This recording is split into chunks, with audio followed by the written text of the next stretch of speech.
Good afternoon guys. Ayan, kagagaling ko lang sa office. Pinuntahan ko yung garden ko.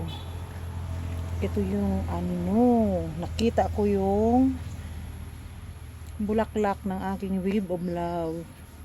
Ayan, na-amaze ako kasi ngayon ko lang nakita na namulaklak ito.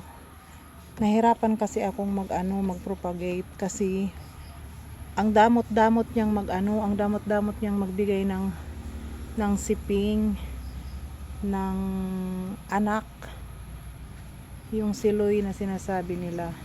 Ayan, sana maging mabuti yung nito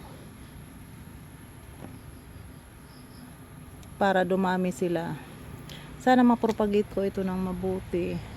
Ayan, shock ako, ngayon ko lang nakita yung bulaklak ng wave of love.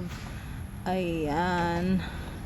Kasi noon palaging ganito lang yung nakikita ako. Itong bulaklak na ito lang nakikita ko noon. Ayan, ito. Tapos hindi siya natutuloy pag bunga ng ganito. Ayan, sobrang tuwa ako guys kasi dadami na naman yung wave of love ko. Actually, yung wave of love ko ay ito yung original na dahon, puno ng simento kasi dito sa bahay. Ayan, medyo kulot-kulot yung dahon ng wave of love.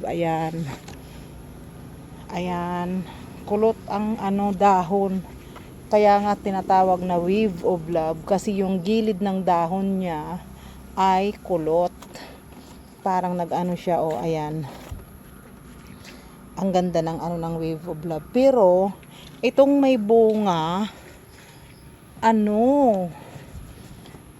sabi nila yung binilhan ko nito doon sa Laguna, ang tawag daw nito ay rainforest. Ayan, rainforest, pero pamilya din ng wave of love.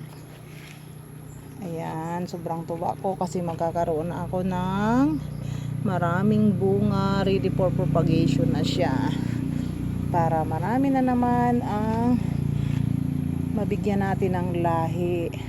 Ayan, sana tuloy-tuloy na ito para maparami ko sila. Okay, comment na lang sa baba, follow for more, and thank you for watching. Kung nagustuhan nyo, mag-comment lang sa baba. Thank you.